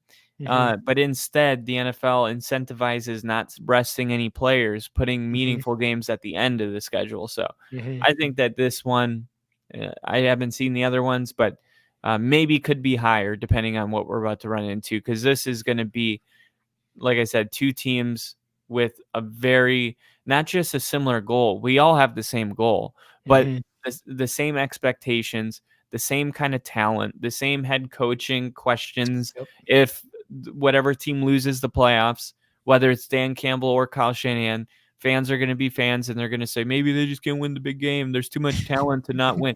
It's hard to win, but one of the teams will. And this game is going to be another one where people are like, shit, I don't know. Yeah, late in the season, again, like you said, and again, this may be a seeding thing. This may be something where maybe the 49ers are already ahead. Maybe the Detroit Lions are already ahead in terms of seeding. This could be a very, very good game, or it could be so completely like a non-factor because maybe one is so seeded so much higher already in week 17 than the other that maybe hey, let's play our starters for the first quarter and take it from there, Yeah. Number 5, we are going to stay with the playoff championship game, but in the AFC, we're going to have a rematch of last year's AFC championship game between the Baltimore Ravens and the Kansas City Chiefs. Tell me you're a Broncos fan and you hate the Ravens without telling me you're a Broncos fan and hate the Ravens. And the Chiefs. The league office knew what it was doing. This game is going to be week 1, September 5th. I had said all offseason this would be the week 1 game, and it was barely a bold prediction. It was the only game that could have been the week 1 game because you knew it was going to be Kansas City hosting, and you looked at their opponents. You see the Ravens there. It's a no-brainer. Yeah. But this is another game that nobody's going to know who to pick. It's like, okay, the Baltimore Ravens, they have a better team. They're coached really well. Lamar Jackson, reigning MVP. Kansas City struggled a lot in their Super Bowl win, which is a paradox, but they didn't have it all going great. The Ravens were like the opposite, where they were that regular season team you didn't want to play. That's why they finished 13-4. Mhm. But when it's all said and done, this game is in Arrowhead and it's week 1. The fan base is going to be into it. They're going to, raise the Lombardi, or they're going to raise a banner. It's going to be a Mhm. whole thing, an emotional game. No idea who's going to come out on top here, but this is a good game. Definitely a top 5. This game has Baltimore Ravens win. Are they going to finally dethrone the Chiefs? Headlines all over it. If the Chiefs lose this game, that's what you're going to see. Are the Ravens and Lamar Jackson finally ready to dethrone the 2-time or 3-time world champion led by Andy Reid and Patrick Mahomes? That's if the Ravens win. You are going to see those headlines 100% on the front of NFL.com, CBS, ESPN. That's what you're going to see after week 1 if the Ravens win. So I love this game, week 1 opener, because it's just like you said, it was always going to be it when the opponents came out for Kansas City. And they were reigning champs. So I think to start off with a rematch of the AFC Championship is going to be fucking awesome. Well, if you love it so much, we'll do number 4, week 1 as well. The Los Angeles Rams at the Detroit Lions. The final week 1 primetime game to be announced was worth the wait. Stafford versus Goff, part 2. Fresh off a run to the NFC title game, Goff lands a $212 million deal. He leads the Lions into Ford Field for a rematch with last year's wildcard opponent. Aaron Donald retired, but they had a lot of good draft picks. Both these teams are playoff teams, no doubt about it. Mm-hmm. Prime time. Jared Goff returning to Detroit, or I guess his old team was the Rams, so he's not returning. But the Rams are going to be on the road facing, if anything, Matthew Stafford's returning to play Detroit. These teams are so interconnected. With the guy that drafted Jared Goff is with Detroit, and it's just crazy to see how intertwined they are. So Yeah. I think it's going to be a fantastic game. I'm going to be streaming it. We'll probably be streaming it. It's going to be awesome. But week 1, we got 2 games in the top 5. Week 1. Oh, I cannot wait, dude. Week 1 of this football season is going to be absolutely amazing. I love the summer, but I fucking love football season. There's nothing like it. Love it. There's nothing like it. At number 3, we have the Houston Texans at the Dallas Cowboys. Now, I don't know about this one being this high. This is week 11, Monday Night Football. The thinking, I guess, here is that they're in-state rivals. They don't see each other very often. Not big enough of a reason, but since Houston's inception in 2002, it's 2-4 in 6 games against the Cowboys. While the Texans and the Cowboys share Texas, they enter the 2024 season with different identities. The steady and solid Cowboys in their 5th season under Mike McCarthy, and they say they're going all in despite making a few major offseason moves.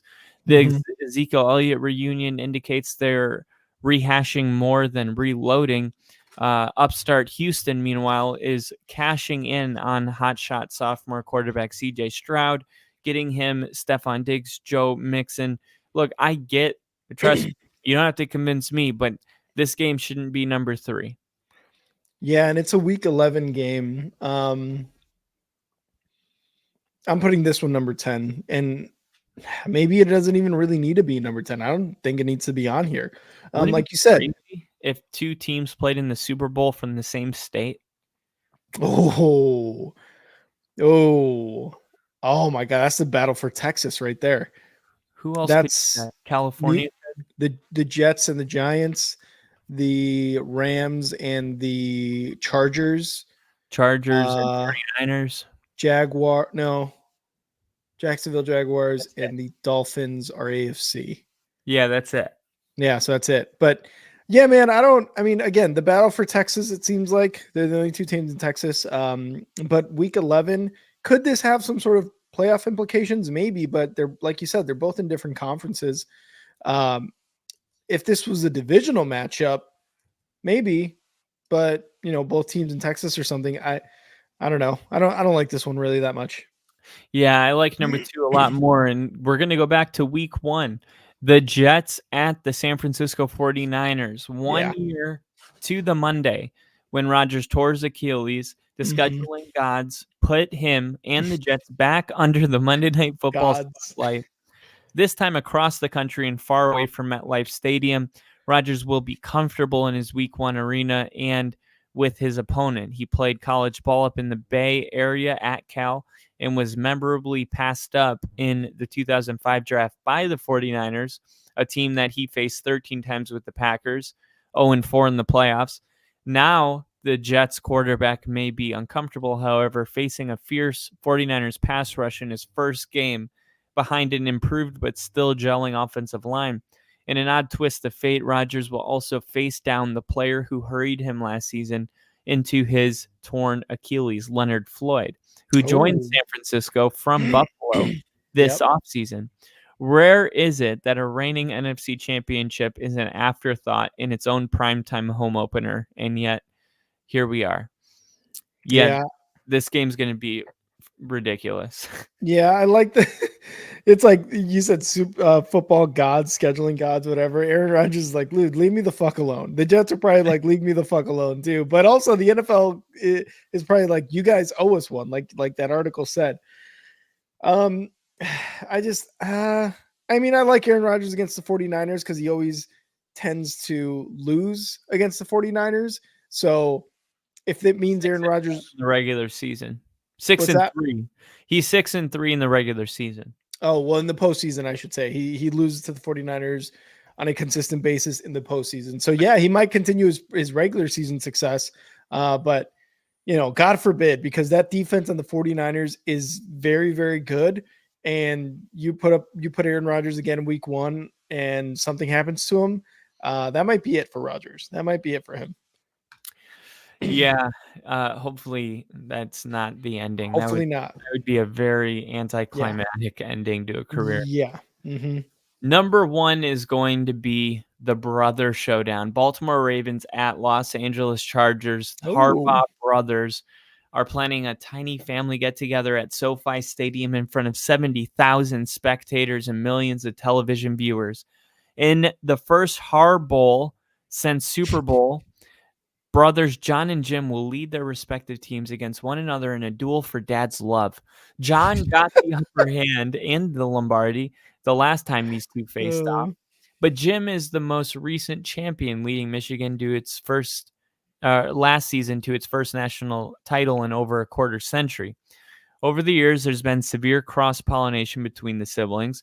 Current Seahawks head coach Mike McDonald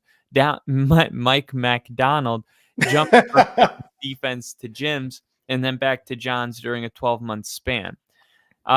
Yeah, I mean, as soon as I saw Jim get hired, I looked at the schedule because I wanted to see right away. I'm like, is he playing his brother?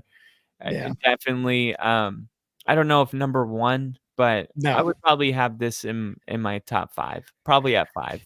Yeah, I'd probably have it at 5 as well.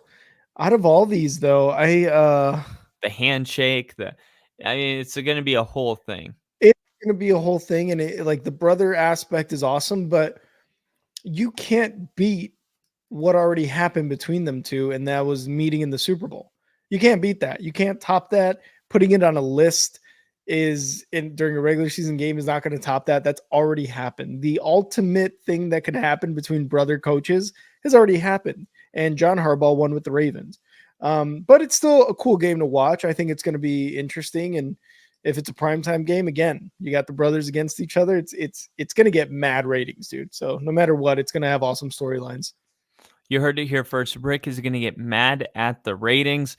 It is going to be an insane game, but that is our top 10 primetime, most anticipated primetime games coming up next season.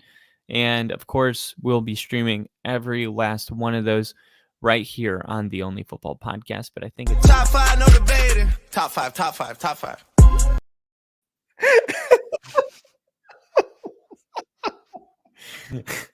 I'm Kyle for the motherfucking chat.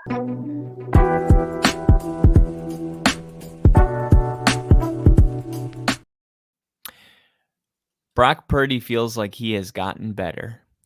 Oh, Brock Purdy.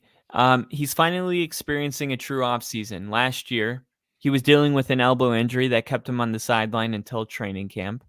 2 years ago, as a 7th-round rookie, he was buried on the depth chart between Trey Lance, Jimmy Garoppolo, and Nate Sudfeld, getting precious few reps. imagine This year, though, he's healthy and able to participate fully in the offseason workout program for the first time. And Purdy believes that the increased workload he can shoulder will help him hit the ground running early in the season. During a 49ers State of the Franchise event on Monday, Purdy said that the ability to fully participate as the starter has helped cleanse the disappointment from last year's Super Bowl failure. We got all the way to the end. We were right there and we weren't able to finish it. So for me, I had that taste in my mouth. And then I get back into the gym, start slowly working into it. And then here in OTAs, getting with head coach Kyle Shanahan and going over all the games that we played in, every play, going over situational football and stuff, and taking that and actually going out on the field and running things and repping things, throwing to the receivers. Last year, I didn't have any of that. So now that I'm able to attract those kinds of things, I feel like I've gotten better. The next time we see Purdy with his teammates is in July for training camp, where Shanahan's club will attempt to wash away its latest playoff defeat. Purdy having an entire offseason of work under his belt could help jumpstart the process of returning to the Super Bowl. And I say all that to say Brock Purdy's numbers last year, and I have them right. do you have them? I have him right here. He had a passer rating of 113. He threw for 4,280 yards, 31 touchdowns, and 11 interceptions in 16 games. That's pretty good. 31 touchdowns to 11 picks, a passer rating of 113, and 4,200. I mean, something a Bears quarterback has never done. I'm just throwing that out there because it's Go fuck yourself, Kyle. It's taken for granted is what I'm trying to say. Brock Purdy didn't even have the offseason, and he kind of came in late in last season and became the guy. And then even though he missed the offseason with that elbow injury, he still went out and performed at such a high level. Is it possible that Brock Purdy is going to improve under a full offseason going into year 3? And if he does improve, does that make him like a top 3 quarterback in the league? Doesn't make him a top 3 quarterback in the league. No way. Mahomes, Herbert, Joe Burrow, Josh Allen. Josh hasn't gone to the Super Bowl. Yeah, sure, but does it make him a top 3 quarterback in the league? No, absolutely not. It still doesn't. Josh Allen hasn't been in the Super Bowl, but again, how many, like, Purdy lost the Super Bowl. So, like, is that anything to kind of, judge him by? I think so. Like, I give Joe Burrow credit. I think if you get to the Super Bowl and you look like you belong in the Super Bowl when you're at the Super Bowl, I thought the 49, I mean, that game went to overtime. I mean, he went head to head with Mahomes, and Mahomes is clearly the best. So that makes Brock Purdy somewhat close. And yeah, don't get me wrong. I still think Brock Purdy is a top 10 quarterback. I just feel like top 3, I don't know, not necessarily yet. Like you said, he went to the Super Bowl. He looked like he belonged there. I absolutely agree. But does that make him already a top 3 and only after 2 seasons? No, I don't really think so. I think Patrick Mahomes is easily number 1. I think Brock Purdy is again top 10. But you got Josh Allen, who is consistently put up great numbers and is always, if he's on the Bills, going to be a Super Bowl contender. You've got Lamar Jackson, who's got 2 MVPs already, has been in the playoffs multiple times. Joe Burrow has been to the Super Bowl. You got Stafford, right, putting up ridiculous seasons as he gets older. So again, Brock Purdy is top tier quarterback, top 10, top 3. No, I don't know. He's got his 3rd year. Lamar only threw for 3,600 yards last year. So Brock Purdy threw for over 100 more yards. Yeah, but I think he's got more rushing yards too, right? Well, don't sleep on Brock Purdy. He ran a 4.8. Right, but like how much offense did he produce?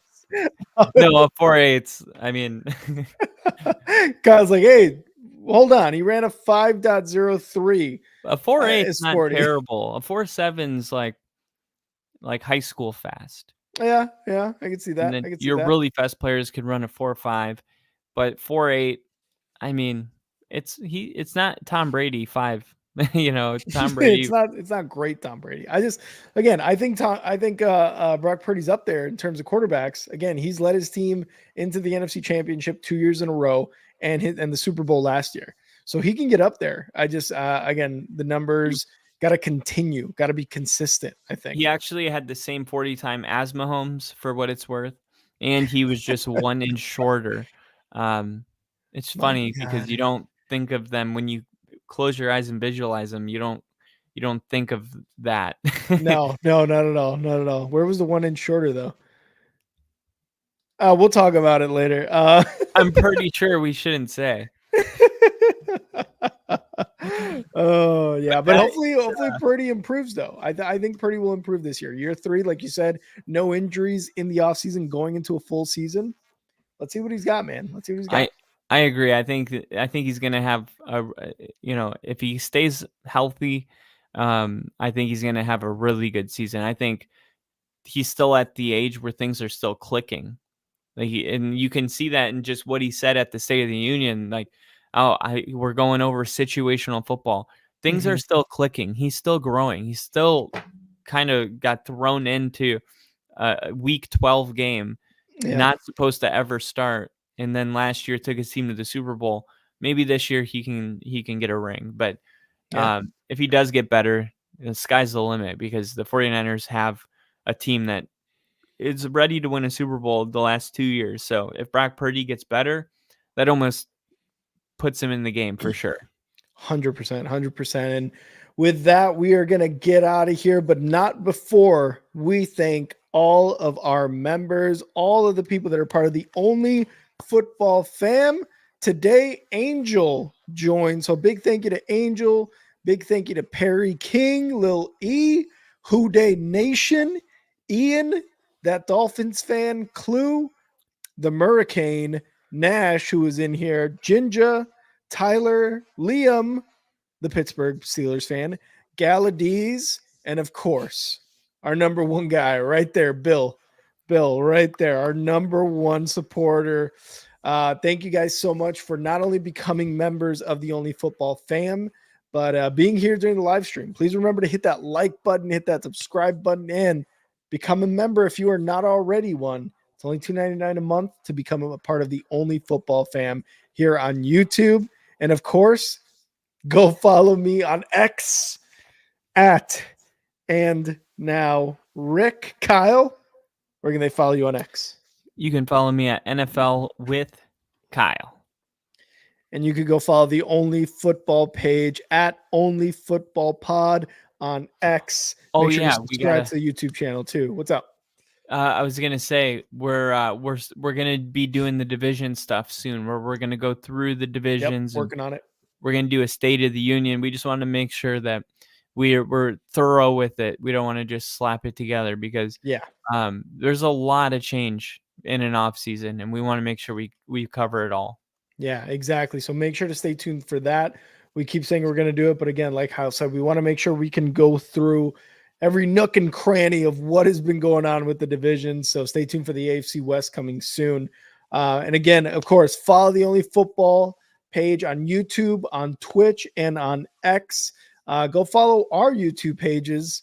You can follow me at Yo, I'm Rick. And Kyle, where can they follow you? Kyle's doing all sorts of cool shit with Denver Broncos fans. You can follow me at Kyle Kitzman, KYLEKITZMAN. SAN, the Z-Man. Go follow him and go follow us, guys. Thank you again for being here. Again, make sure to like, subscribe, tell a friend, tell a family member, tell some random person on the street, give them a hug if they subscribe on behalf of us. And if they want, just a quick little peck on the cheek, I don't It's friendly. That's friendly. Don't kiss strangers. Well, again, just on the cheek. It's not that dirty. But please go ahead and let everybody know and share our page. And again, guys, thank you so much for being here. Kyle, always a good time, brother. Always a good time. See ya.